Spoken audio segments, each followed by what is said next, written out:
Undercover boss orders pork chops, freezes when waitress says. Chef sprayed perfume to mask odor. Ethan Graves had eaten at over 200 Harvest Table restaurants in his 20-year career. He'd sampled pork chops in Boston, Seattle, Dallas, and everywhere in between. He knew the exact weight of each cut, the precise blend of spices and the signature rub, even the temperature at which the meat should leave the grill. But he'd never eaten one like this. The fluorescent lights hummed above his head in the Millbrook, Ohio location, casting a harsh glow over the laminated menu. Ethan adjusted the thick-rimmed glasses perched on his nose, part of his Ed Patterson disguise, and smoothed down the cheap polyester cardigan he'd bought specifically for this undercover visit. The name tag pinned to his chest read Trainee. More coffee, hon? The waitress appeared beside his booth, pot in hand. Her name tag said Lila, and there were dark circles under her eyes that no amount of concealer could hide. Please, Ethan, Ed smiled warmly. And I'll have the famous pork chops. Double cut, medium rare. Something flickered across Lila's face. Hesitation? Concern? It vanished so quickly he almost missed it. You got it.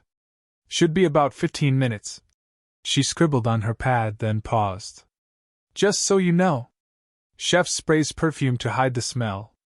Sorry if it's too strong when it comes out. The pen in Ethan's hand stopped midair. I'm sorry, what?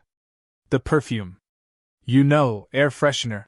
Lila lowered her voice, glancing toward the kitchen. Sometimes the meat has a bit of an odor, so Miguel, that's our chef, he sprays around the pan while it cooks. Corporate says it's fine, but some customers find the scent overwhelming. I just wanted to warn you.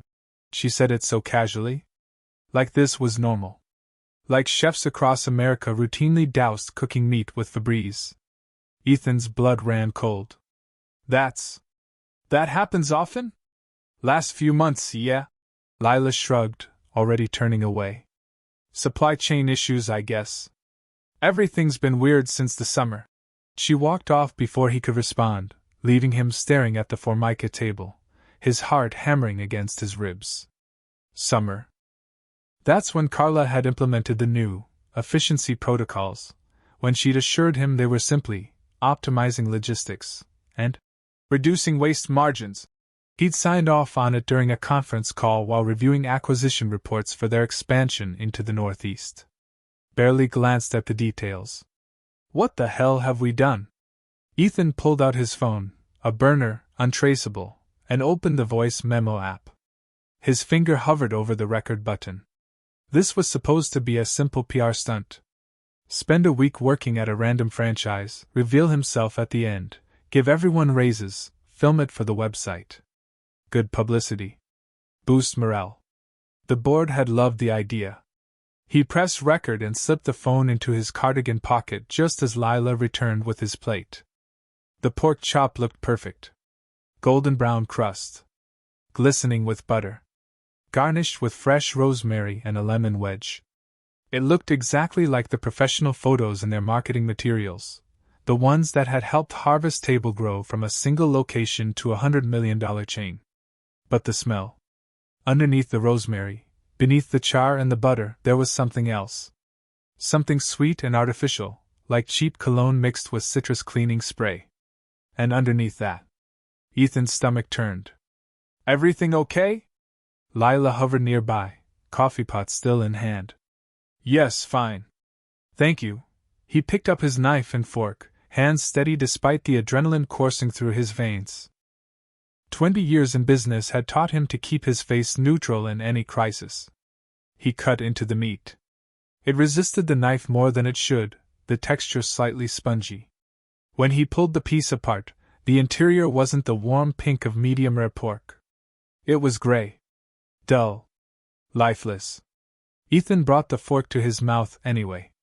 The taste hit him immediately, sour, faintly metallic, masked by an aggressive amount of salt, and what had to be an entire bottle of liquid smoke flavoring. And that perfume. God, the perfume. He could taste it, floral and chemical, coating his tongue. He swallowed. Smiled. Took another bite. How is it? Lila asked, and this time he caught the genuine worry in her voice. Interesting, he managed. Different than I remember. Yeah, she glanced toward the kitchen again, then leaned in slightly. Between you and me? I wouldn't order the pork chops anymore. The chicken's usually safer. But corporate says we have to push the signature dish, so. She shrugged helplessly. Ethan set down his fork carefully. Can I ask you something, Lila? This is going to sound strange, but could I see the kitchen? I used to work in food service, and I'm just curious how a place like this operates. Her eyebrows rose. You want to see our kitchen? During dinner rush? I know it's weird. I'm just a food nerd. He gave her his best harmless old man smile. 5 minutes? I promise I'll stay out of the way. Lila studied him for a long moment. Then she sighed. You seem nice, and it's not like Miguel will care. But if the manager asks, you're my uncle, okay? Just visiting. Deal. She led him through the double doors into a kitchen that smelled like grease, desperation, and artificial lavender. A young man in a stained white coat stood at the grill, and as Ethan watched, he picked up a can of air freshener and sprayed it directly over a pan of sizzling meat. 3 times. 4. The chef, Miguel, Lila had called him, looked up and noticed them. Exhaustion had carved deep lines around his eyes. He was maybe 30 but looked 50. Lila, I told you not to bring people back here. He's harmless. Just wanted to peek. We good on table 7? Miguel glanced at Ethan, then back at his grill. Yeah, 2 minutes. He flipped a burger, and Ethan caught sight of the meat underneath. Gray. Same as his pork chop. Miguel reached for the air freshener again. Rough night? Ethan asked conversationally, stepping closer. Rough 3 months. Miguel didn't look up. You ever try cooking with meat that's 1 day from turning? That's my whole life now. Corporate sends us these shipments, and half of it's already going bad. But we can't throw it away because then the numbers don't work, and if the numbers don't work, they close locations. So we make it work. He gestured at the can of Lysol with his spatula. We make it work. Ethan's throat tightened. Where does the meat come from? Cisco contract through corporate. Some bulk distributor in Indiana. Miguel finally looked at him, really looked at him. Why? You a health inspector or something? Just curious. Well, stay curious somewhere else. I've got orders to fill. Lila tugged Ethan's sleeve gently. Come on, Uncle Ed. Let's get you back to your seat. As they pushed back through the doors into the dining room, Ethan caught sight of a delivery truck pulling away from the loading dock. The logo on the side was burned into his memory. He'd approved that contract himself. His company. His suppliers. His meat.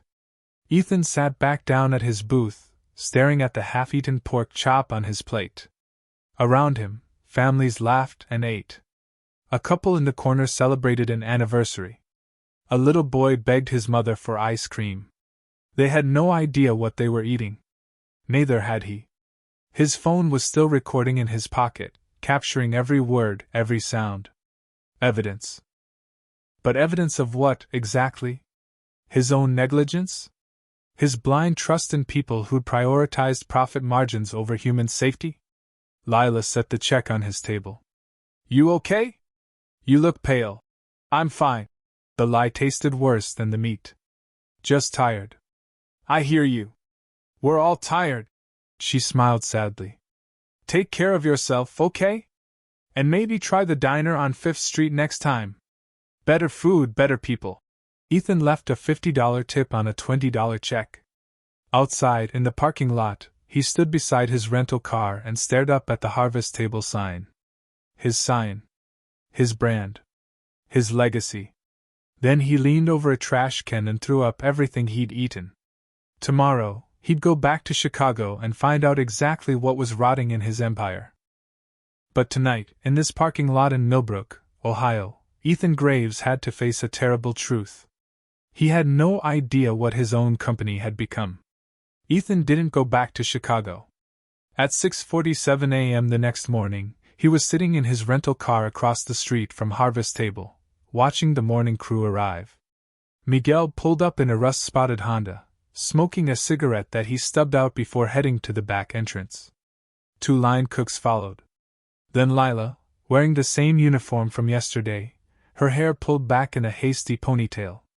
The dinner shift had haunted Ethan all night. Every time he closed his eyes, he saw that gray meat, smelled that sickly sweet perfume. But nightmares weren't evidence. He needed more. At 7:15, a delivery truck backed up to the loading dock. Ethan's hands tightened on the steering wheel. Same logo. Same company. Midland Bulk Distributors.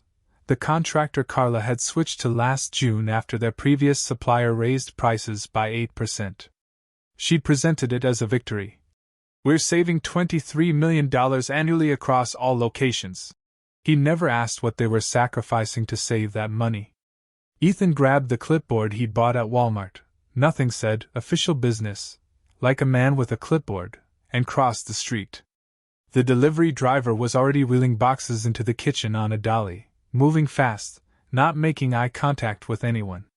Morning, Ethan called out, waving his clipboard. Health and safety spot check. Just need to verify the cold chain documentation. The driver barely glanced at him. Talk to the chef. I just deliver. Miguel appeared in the doorway, cigarette tucked behind his ear. We weren't notified about an inspection. Surprise audit. New corporate policy. Ethan kept his voice bureaucratic, bored. Won't take long. Just need to see temperature logs for the delivery and check a few shipment dates. Miguel's jaw worked like he wanted to argue, but exhaustion won. Fine. Whatever. It's all in the walk-in. The walk-in freezer was colder than Ethan expected, but not cold enough.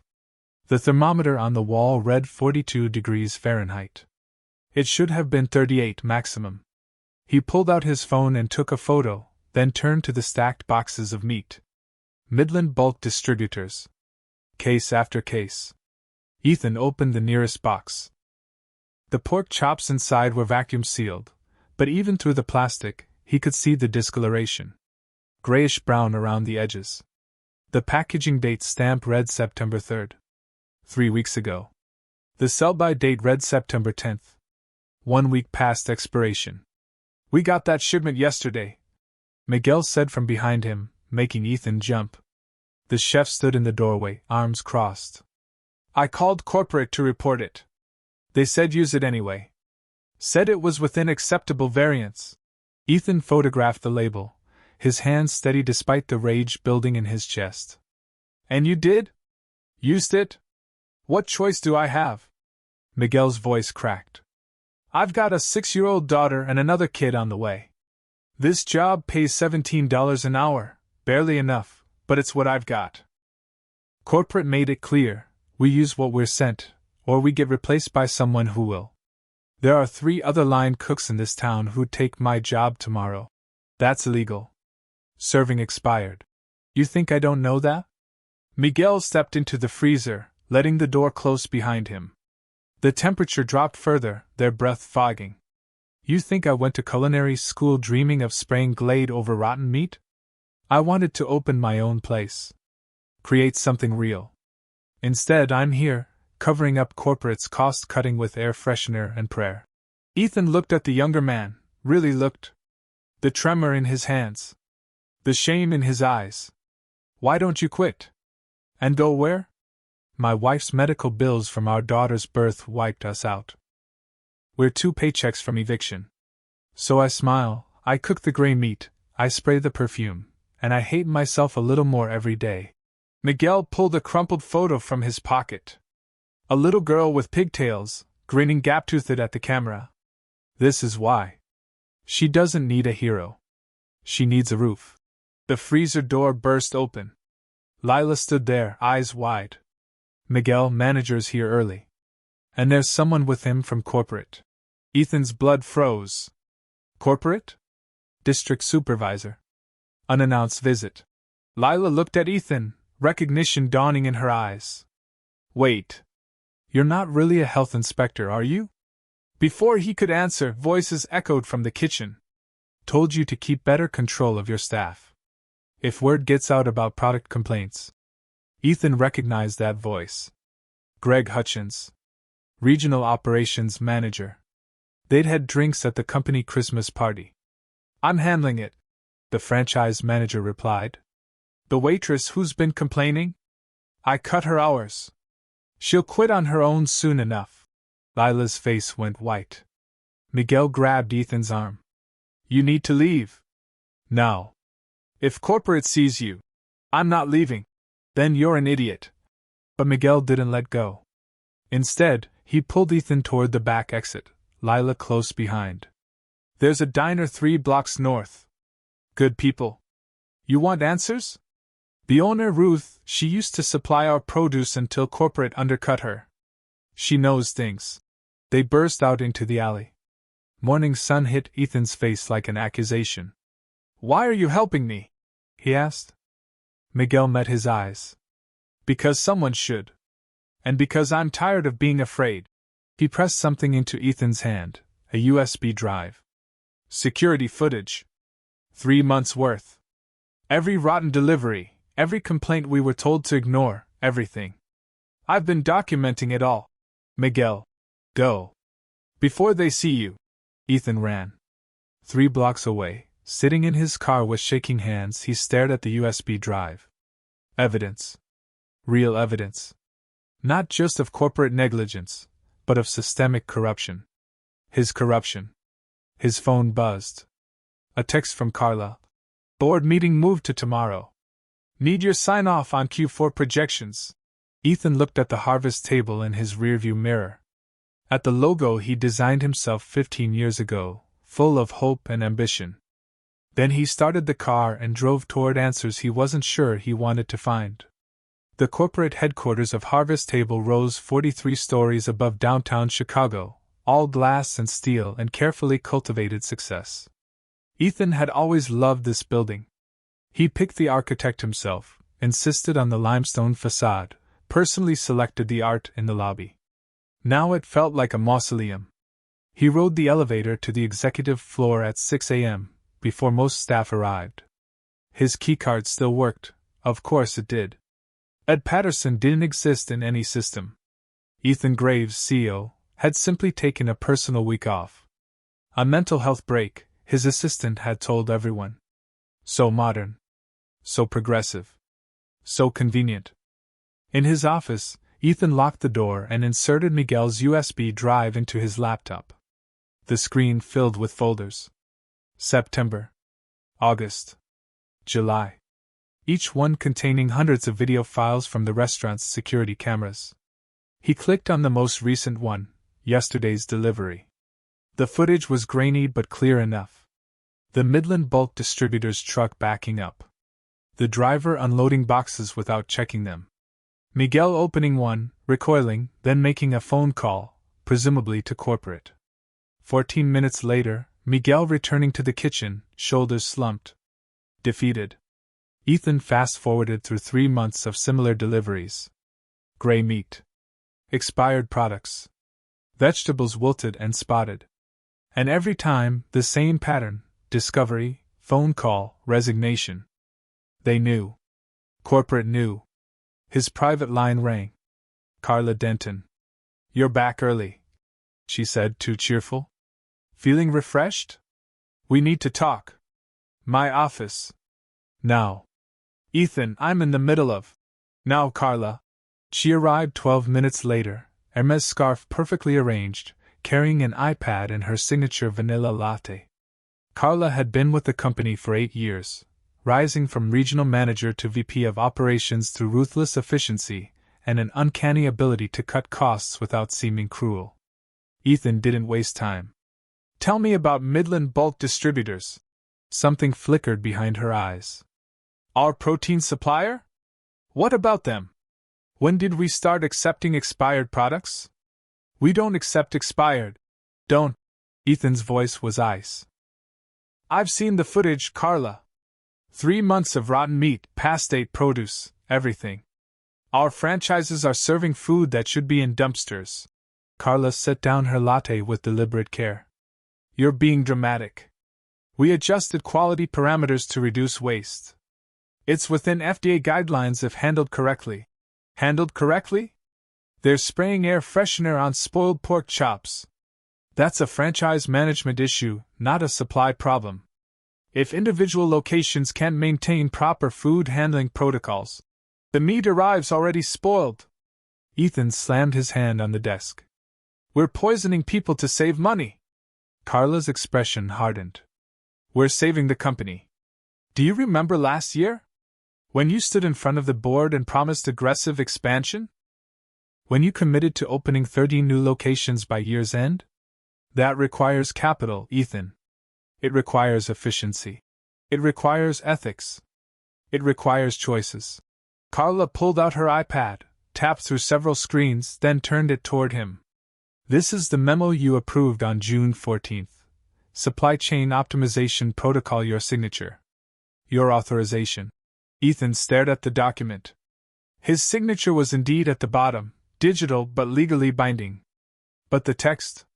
This is 47 pages long. I never read. Page 26, Section 42. Acceptable variance in product dating extended to 14 days past standard parameters to maximize utilization and minimize loss. You signed it. I was in acquisition meetings all week. You told me it was routine logistics. I told you it would save $23 million annually. You didn't ask how. Carla closed her iPad. The board loved it. Stock price jumped. We hit Q2 targets ahead of schedule. Your bonus alone was $400,000 more than projected. Ethan felt sick. How many locations are affected? All of them. All, Jesus Christ, Carla. All 147? Midland services our entire chain. It's what makes the contract economical. She stood, smoothing her skirt. Look, I understand you're upset. But this isn't some conspiracy. It's business. Every major chain makes these adjustments. We're just more efficient about it. People are getting sick. Show me the data. Show me hospitalization reports, outbreak investigations, anything concrete. Carla's smile was patient, condescending. You can't, because we monitor that closely. A few stomachaches? That's restaurant work. But nothing actionable. Nothing that threatens us. Yet. Exactly. Yet. Which is why we're careful. Why we have protocols. She moved toward the door. You want to change suppliers? Fine. It'll cost us $4 million to break the Midland contract, plus higher costs going forward. We'll miss our expansion targets. Stock takes a hit. The board asks questions. Questions about leadership. About vision. About whether someone who abandons a profitable strategy over unsubstantiated concerns should be running a publicly traded company. She paused at the door. Sleep on it. You'll see this differently in the morning. After she left, Ethan sat in silence, staring at that signature on the screen. His signature. His approval. His responsibility. He pulled up the internal server and started searching. Financial reports. Supplier contracts. Quality assurance audits, or rather, the suspicious lack of them. Board minutes. Email chains between Carla and the regional managers, all carefully worded to avoid explicit admission of wrongdoing. But between the lines? Crystal clear. They'd all known. They'd all chosen profit over safety. And they'd buried it under enough bureaucratic language that no single person could be held accountable. At 8:47 a.m., his phone buzzed. Unknown number. Text message. Stop digging or we'll bury you. Ethan stared at the screen, then looked out his window at the city below. Thousands of people down there. Hundreds eating at his restaurants right now. Trusting his brand. Trusting him. He picked up his phone and called his personal attorney. David?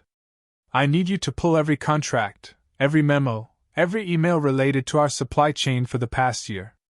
Everything with my signature on it. Ethan, that's thousands of documents. What's this about? Covering my ass? Or destroying my company? Maybe both. He hung up and opened a new browser window. The Tribune's investigative desk. He stared at the contact form for a long moment. Then his office door opened without knocking. 3 board members walked in, Carla behind them. "Ethan," the chairman said, his voice grave. "We need to talk about your loyalty to this company." The door closed with a click that sounded like a trap snapping shut. Ethan didn't sleep for 2 days. The board meeting had been a master class in corporate intimidation. They hadn't threatened him directly, nothing so crude. Instead, they'd reminded him of his fiduciary duty. Of the thousands of employees who depended on Harvest Table. Of the pension funds invested in their stock. Of his own net worth, tied up in company shares that would crater if he acted rashly. Then they placed him on voluntary administrative leave, while they reviewed concerns about leadership stability. Translation: shut up or we'll destroy you. So Ethan did what any reasonable CEO would do. He bought a baseball cap and sunglasses, rented a different car, and drove back to Millbrook, Ohio. He found Lila on Wednesday afternoon, sitting alone in a corner booth at Ruth's Diner, the place Miguel had mentioned. She was filling out job applications, a cold cup of coffee beside her. "Mind if I join you?" Ethan asked. She looked up, and he watched recognition dawn across her face. But instead of surprise, she just looked tired. "You're not a health inspector. You're not anyone's uncle. So who are you really?" "Someone who needs your help." "Yeah, that's what men always say right before they make my life worse." Lila closed her laptop. "I got fired yesterday. Manager said I was creating a hostile work environment by complaining about food safety. So thanks for that." Ethan sat down anyway. "I'm sorry. I didn't mean." "You didn't mean to get me fired? Didn't mean to make Miguel paranoid that corporate's watching him? Didn't mean to show up and poke holes in our already sinking ship?" Her voice cracked. "I have a 9-year-old son. I'm 3 months behind on rent. That job was barely keeping us afloat, but it was something.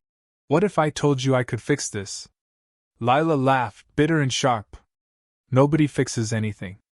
People like you, whoever you are, you show up, you ask questions, you make promises, and then you disappear.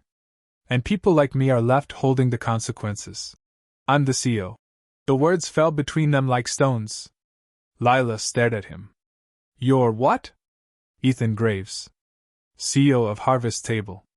The guy whose signature is on every policy that's been poisoning people." He pulled off his sunglasses. "I came to Millbrook undercover. Stupid PR stunt. But I found something worse than I imagined, and now I need evidence. Real evidence. The kind that can't be buried." For a long moment, Lila said nothing. Then she picked up her coffee and threw it in his face. "You son of a bitch." Her voice shook with rage. "You let this happen. Those policies? Those contracts? That's your company. Your decision. And now you want me to help you? To save your ass while I'm getting evicted?" Ethan wiped cold coffee from his eyes. He deserved that. Deserved worse. "You're right. This is my fault. I signed documents I didn't read. Trusted people I shouldn't have. Built a company that cared more about profits than people. I own that. So why are you here?" "Because I can't fix it alone. The board shut me down. Corporates circling the wagons. If I go public without irrefutable proof, they'll bury it and bury me. But you've been documenting this. Miguel told me." Lila's eyes narrowed. "He told you that?" "He gave me security footage. But I need more. Customer complaints. Internal memos. Photos. Anything that proves this wasn't an isolated incident. And what do I get? The truth. Public. The kind of truth that destroys careers and triggers federal investigations. That's not an answer. What do I get?" Ethan pulled out his wallet and set $5,000 in cash on the table. "This. Now. And a guarantee that when this story breaks, you'll be protected. Anonymous whistleblower. I'll take full responsibility." Lila stared at the money. Her hand trembled as she reached for it, then stopped. "If I do this, they'll know it was me. Miguel. The other staff. We're the only ones who've seen the inside. I'll make sure. You can't make sure of anything. You're on administrative leave, aren't you?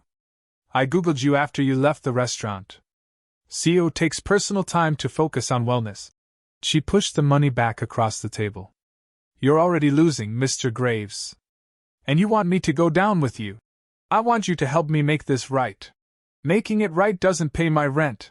Ruth appeared beside their booth, coffee pot in hand. She was maybe 60, with steel gray hair and eyes that missed nothing. Lila, honey, you okay? This man bothering you? Yes. No. I don't know. Lila rubbed her face. Ruth, this is. I know who he is. Ruth's gaze could have cut glass. Saw his picture in Forbes last year. Restaurant visionary disrupts casual dining. Lot of big words for a man who's been serving garbage. Ethan flinched.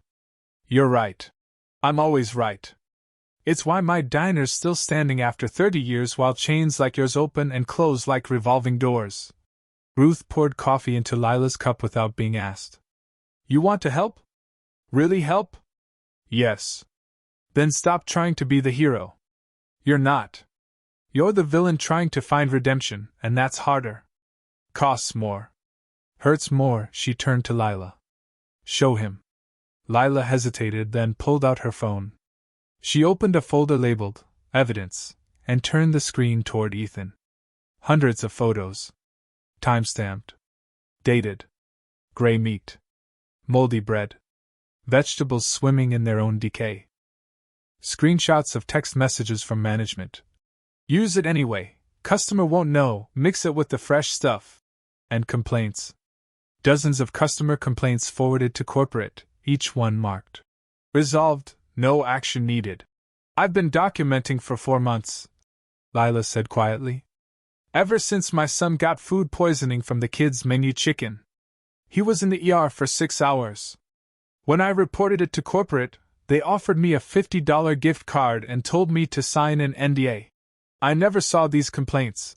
That's because someone made sure you didn't. Ruth refilled Ethan's coffee. Question is, what are you going to do about it now that you know? Ethan looked at the photos, each one a small crime. 1,000 small crimes that added up to something monstrous. I'm going to burn it all down. Lila met his eyes. Even if it destroys you? Especially then. She picked up the $5,000 and tucked it into her purse. Then she pulled out a USB drive, identical to Miguel's, and placed it in Ethan's hand. Make it count, she said. Because we only get one shot at this. Outside, through the diner window, Ethan saw a black sedan pull up across the street. Tinted windows. Corporate plates. They'd found him. Ruth noticed his tension. There's a back door through the kitchen. Take it.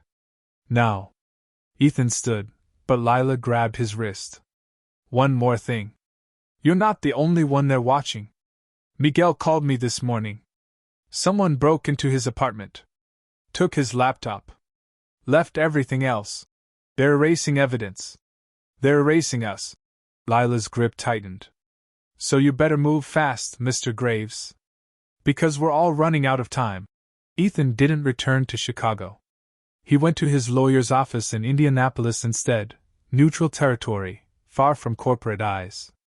David Chin had been Ethan's attorney for 12 years, handling everything from contract negotiations to his divorce. He'd never seen David surprised. Until now. They're threatening you with what? David set down the documents Ethan had brought, his expression somewhere between disbelief and professional concern. Fraud. Criminal negligence. They're saying if I go public, they'll prove I knowingly approved selling contaminated food. Ethan paced the office, his phone buzzing with ignored calls. Carla kept every email, every signature, every automated approval. She's built a paper trail that makes me look complicit. Were you? I didn't read the details. I trusted. That's not what I asked. David leaned forward. Did you know, at any point, that the company was serving spoiled food? Not until I ate it myself in Millbrook. Then you're guilty of negligence, not fraud. Big difference. David pulled up something on his computer, But here's the problem. That supply chain memo you signed? It's legally binding. A good prosecutor could argue you approved the policy changes, regardless of whether you understood the implications. So I'm trapped. You're exposed. There's a difference. David stood and walked to his window, looking out at the Indianapolis skyline. The board is scared, Ethan. Really scared. They're not trying to protect the company, they're trying to protect themselves. If this goes public, the SEC will investigate. The FDA. Possibly the DOJ. Everyone who signed off on those policies goes down. Good. Including you? Ethan stopped pacing. I know. Do you? Because what you're talking about, going public with this evidence, it doesn't just end your career. It ends your freedom. You could face prison time. Your assets will be frozen during litigation. Your reputation, everything you've built. Everything I've built is a lie. Ethan's voice was quiet but firm. People are eating spoiled food because I was too busy chasing growth to pay attention. I'm responsible, David. Not legally, maybe, but morally. And I have to fix it. David studied him for a long moment. You're sure about this? No. But I'm doing it anyway. His lawyer nodded slowly. Then we do it smart. We need a strategy that protects the whistleblowers, exposes the corruption, and gives you the best chance of avoiding prison. He pulled out a legal pad. First, we need to. Ethan's phone rang. Unknown number. He almost ignored it, then reconsidered. Hello? Mr. Graves. The voice was unfamiliar, male, professional. My name is Marcus Webb. I'm an investigative journalist with the Tribune. I received some interesting anonymous files about Harvest Table this morning. I was hoping we could talk. Ethan's blood went cold. I don't know what you're. Expired meat. Falsified supplier reports. A pattern of food safety violations across multiple states. And a very interesting email chain between your VP of Operations and several regional managers discussing how to manage customer complaints. A pause.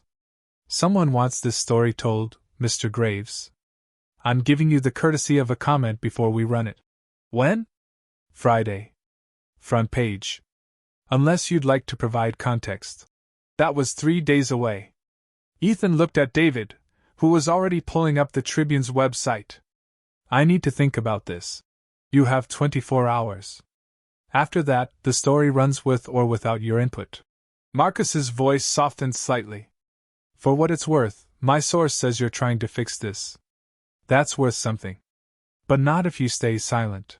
The call ended. Who leaked it? David asked immediately. I don't know. Lila and Miguel wouldn't, they have too much to lose. Ethan's mind raced. Unless someone else inside the company. His phone buzzed. Text message from an unknown number. Told you to stop digging. Now everyone pays. Then another text, this time with an attachment. A photo of Lila's son, walking home from school. The message below it read, accidents happen to curious people. Ethan's hands shook with rage. They're threatening a child.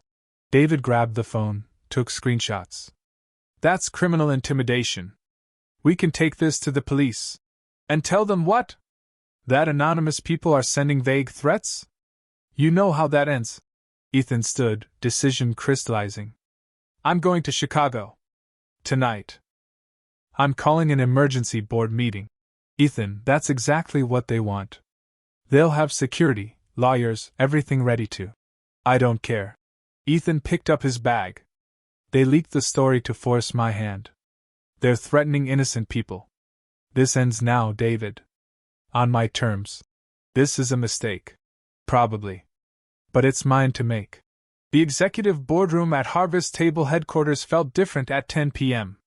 The city lights through the floor-to-ceiling windows cast long shadows across the polished table where 8 board members sat waiting. Carla was there too, positioned near the chairman like a loyal lieutenant. Ethan. Chairman Richard Morrison said, his voice carefully neutral. We weren't expecting you. I'm calling a vote of no confidence. In myself.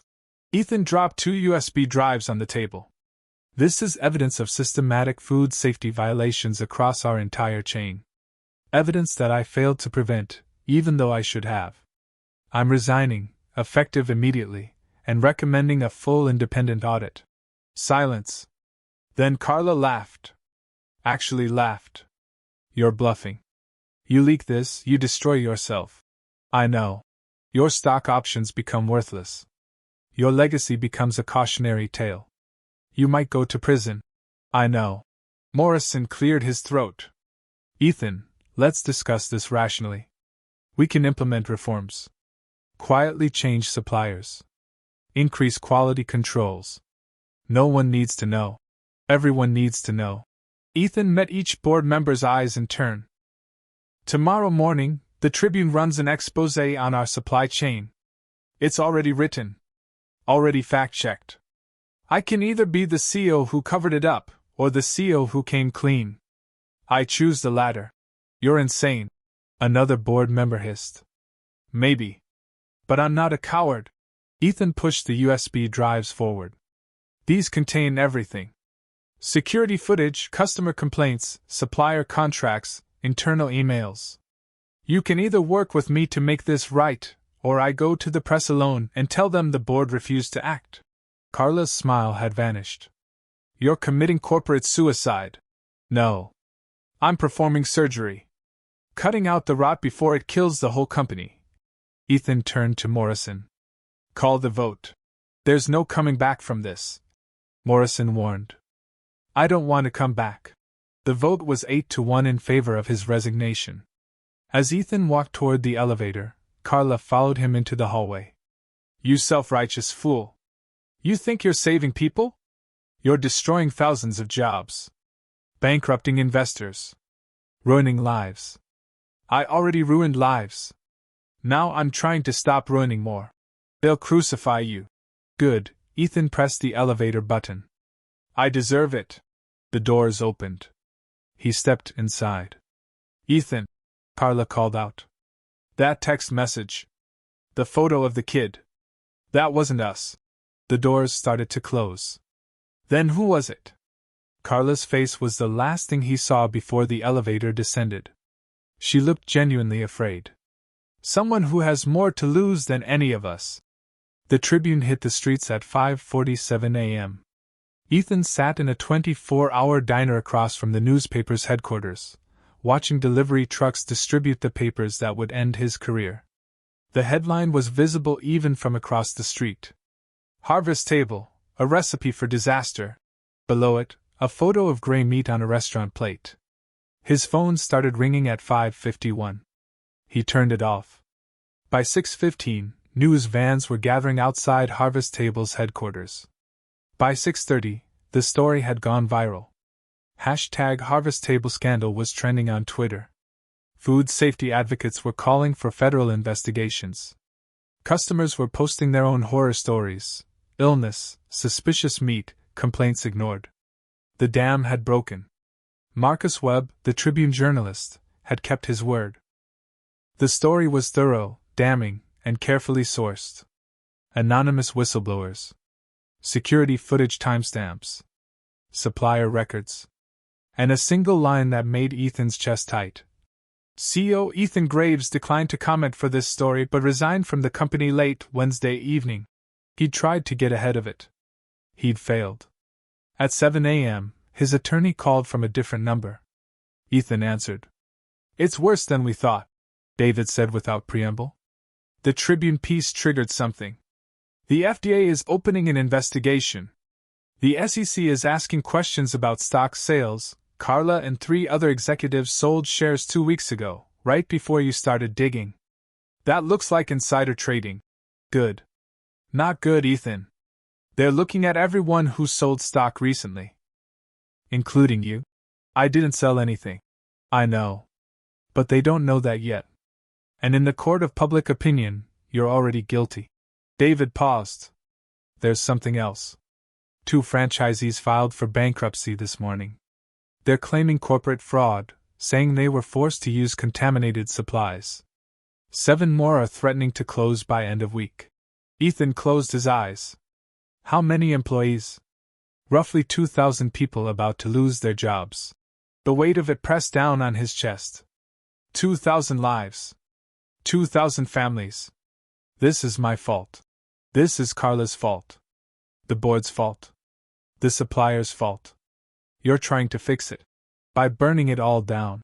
Sometimes that's the only option. After David hung up, Ethan sat staring at his cold coffee. Around him, the diner's morning crowd filtered in. Construction workers, nurses finishing night shifts, people living ordinary lives. None of them knew they were sitting 3 feet from the man currently destroying a $100 million company. The door chimed. Lila walked in. She looked different. Harder. She spotted Ethan immediately and slid into his booth without invitation. My phone has been ringing since 6 a.m., she said. Reporters. Lawyers. Random people offering me money for interviews. Someone found my address and left flowers on my doorstep with a note that said, "Thank you for your bravery." She laughed, but there was no humor in it. I'm not brave. I'm terrified. I'm sorry. I promised you'd be anonymous. The Tribune kept their word. My name's not in the story. But it doesn't matter. In a town this small, everyone knows I worked at Harvest Table. Everyone knows I complained. They'll figure it out. I'll protect you. I have lawyers. Your lawyers can't protect me from what's already happening. Lila pulled out her phone and showed him a text message. Hope the blood money was worth it, rat. Then another. My cousin lost his job because of you. Another. You destroyed this town. Lila. 12 people I know worked for Harvest Table in this county. 12 people who are now unemployed because I couldn't keep my mouth shut. Her voice cracked. I did the right thing. I know I did. So why does it feel like I'm the villain? Ethan had no answer. A man approached their table. Late 50s, wearing a Harvest Table polo shirt. Former employee Ethan guessed. You're her, the man said to Lila. The whistleblower. I don't know what you're. My daughter worked, at the Millbrook location. Single mother. 2 kids. She just got evicted. His voice was shaking. You happy now? Feel good about yourself? Sir? Ethan stood, putting himself between them. This isn't her fault. The hell it's not. Everyone knew the meat was off. We all just dealt with it. But she had to be special. Had to go running to the press. She went to corporate first, Ethan said firmly. They ignored her. They threatened her. She did exactly what she was supposed to do. And now we're all paying for it. The man's eyes were wet. Heroes don't think about collateral damage, do they? He walked away before either of them could respond.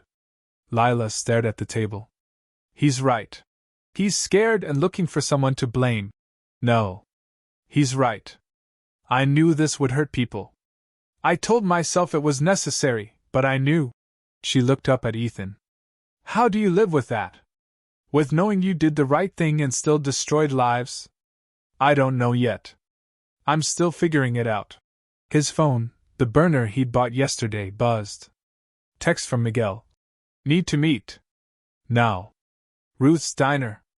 It's about the threat. Ethan showed Lila the message. That's 2 hours away, she said. Come with me. It's not safe for you here anyway. Nowhere's safe. But she stood up. My son's with my mother. I told her we're visiting family for a few days. If she knew the truth. Lila didn't finish the sentence.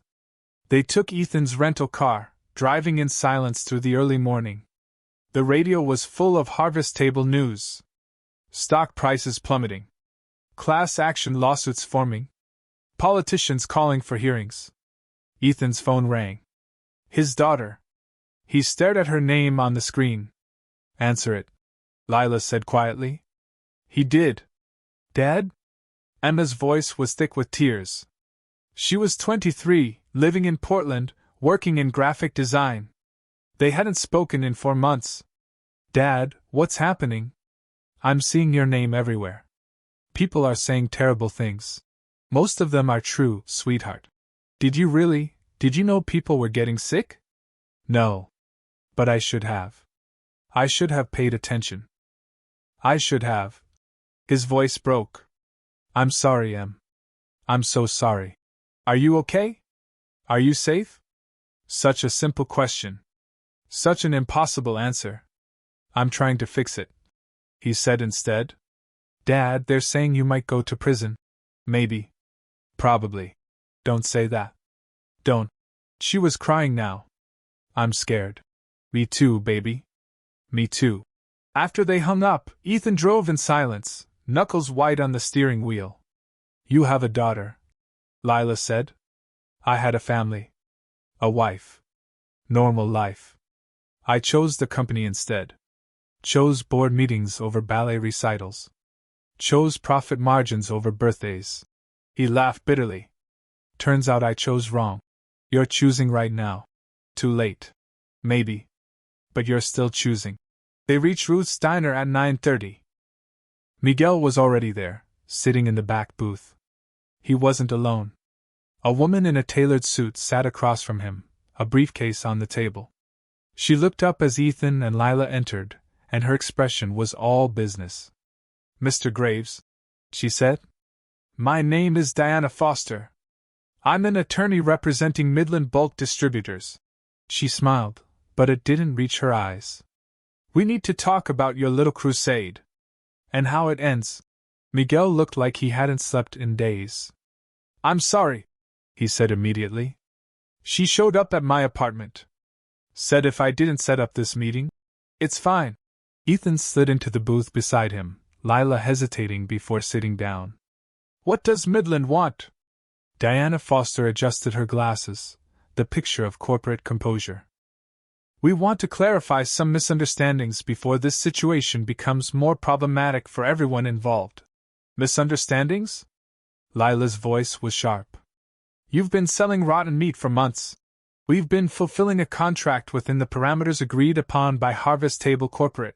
Diana pulled documents from her briefcase. Every shipment meets the specifications outlined here. Specifications your CEOs signed off on. She slid the papers across the table. Ethan recognized them immediately, the supply chain optimization protocol. But this version had annotations, highlighted sections, addendums he'd never seen. Page 12, Diana said. Extended dating provisions. Page 17, reduced cold chain requirements. Page 23, arbitration clauses preventing legal action. Mr. Graves, you didn't just approve spoiled meat. You specifically requested our most cost-effective solutions and waived standard quality guarantees. That's not. I never agreed to. Your signature says otherwise? As does your legal counsel's review. She pulled out another document. This was sent to your attorney's office for approval 3 months before implementation. He signed off. Then you signed off. Then the board ratified it. Ethan felt the floor dropping out from under him. David never mentioned. Perhaps because your attorney understood this was standard industry practice. Flexible dating. Temperature variance. These aren't violations, Mr. Graves. They're compromises every major food service company makes. People are getting sick. People get sick at restaurants every day. Where's your proof this is connected to our products specifically? Diana's voice remained calm, clinical. You've destroyed your own company, tanked our stock, and triggered federal investigations, all based on anecdotal evidence and emotional reaction. Midland has lawyers, Mr. Graves. Very good lawyers. And we will defend ourselves. Is that a threat? It's a reality check. Diana leaned forward. You want to be the hero? Fine. But heroes need villains. And right now, you're trying to make Midland that villain to absolve yourself. It won't work. We have documentation proving every delivery met contractual specifications. Documentation that shows you and your executive team specifically designed those specifications to maximize profit. Miguel spoke up, voice shaking. I gave you my USB drive. The footage shows. Footage shows restaurant employees improperly handling food products. That's a franchisee training issue, not a supplier problem. Diana's smile was razor thin. Midland is prepared to cooperate fully with FDA investigations. We're confident we'll be exonerated. The question is, will you? She stood, smoothing her skirt. Mr. Graves, you have a choice. Walk away from this crusade. Issue a statement saying the problem stemmed from operational failures at individual franchises, not supply chain issues. Midland won't pursue legal action against you personally. The board will take the fall. You'll lose your company, but you'll keep your freedom. And if I don't?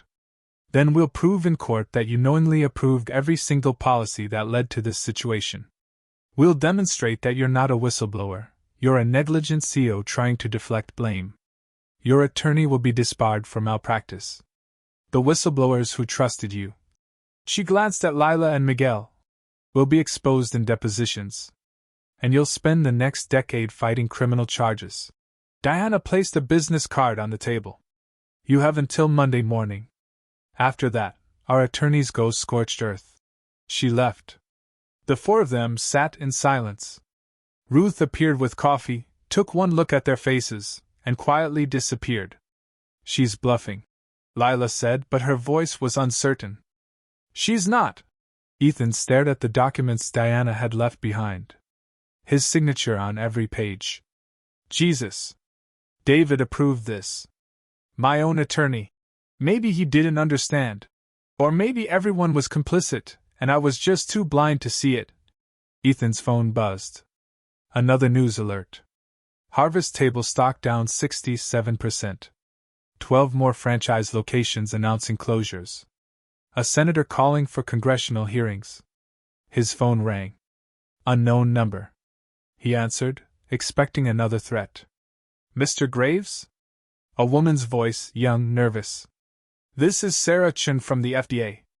I need to ask you some questions about Midland Bulk Distributors. Finally. Federal oversight. Real accountability. I'll tell you everything I know. Actually, sir, we need to inform you that you're being investigated as well. For your role in approving the supply contracts. You have the right to an attorney. Ethan hung up. Miguel put his head in his hands. We're all going down. No. Ethan stood, decision crystallizing. You're not. Neither is Lila. This is my mess. I'm going to fix it. How? Lila asked. Diana's right. We can't prove the meat made people sick.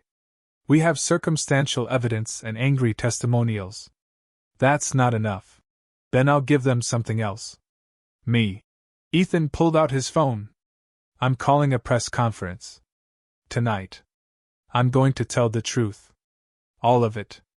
What I approved, what I didn't understand, how the system failed. I'm not going to hide behind lawyers or blame suppliers or claim ignorance. They'll crucify you. Miguel said. Good. I deserve it. Ethan. Lila grabbed his arm. If you do this, you'll go to prison. Your daughter. My daughter needs to see that her father can own his mistakes. Even if it costs everything. He met her eyes. You were right that first day. I'm not the hero. I'm the villain trying to find redemption. This is what that looks like. The press conference was scheduled for 8 p.m. in a downtown Chicago hotel. Ethan didn't tell his attorney. Didn't consult the board. He just rented the room, contacted every major news outlet, and showed up. 200 people packed the ballroom. Cameras everywhere. Reporters shouting questions before he even reached the podium. Ethan stepped up to the microphone, hands trembling. My name is Ethan Graves. I was the CEO of Harvest Table until 3 days ago. I'm here to tell you the truth about what happened. Not the version my lawyers want me to tell. Not the version that protects me. The truth. Camera flashes exploded like lightning. I approved policies that prioritized profit over safety. I signed contracts without reading them. I trusted executives who cared more about quarterly earnings than customer welfare. I built a company culture that rewarded efficiency and punished questions. And when people got sick, when employees tried to warn me, I was too insulated, too arrogant, too focused on expansion to listen. His voice cracked. I failed. As a CEO. As a leader. As a human being. People trusted my brand, and I betrayed that trust. Employees depended on me, and I let them down. I'm responsible. Not just legally, but morally. And I'm here to accept the consequences of my actions. Someone shouted. Are you saying you knowingly served contaminated food? I'm saying I should have known. Ignorance isn't an excuse. Leadership means accountability. I failed to lead. Will you face criminal charges? Probably. I hope so. Someone needs to be held accountable, and it starts with me. What about the board? Carla Denton? The suppliers? They're guilty too. But I won't deflect my responsibility onto them. I signed the documents. I built the system. This is my failure. The questions came faster, harder. Ethan answered them all. Every uncomfortable truth. Every painful admission. At 8:47 p.m., he resigned publicly. Mid-speech. Live on television. Federal marshals were waiting in the lobby when he finished. 6 months later. The small diner smelled like honest food, real butter on the griddle, fresh brewed coffee, bread baking in the back. No perfume. No chemicals. Just the scent of ingredients treated with respect. Ethan wiped down the counter for the third time that morning, a nervous habit he'd developed. His hands were rougher now, callous from actual work. The chef's coat he wore was second-hand, bought at Goodwill. No monogram. No corporate logo. Just white cotton and honest sweat. You're going to wear through the formica if you keep polishing it, Ruth called from the kitchen. She'd given him this job 3 months ago, after he'd served his house arrest and completed his community service. No press announcement. No fanfare. Just a quiet offer and a worn apron. Old habits, Ethan said, but he stopped scrubbing. The morning rush had ended.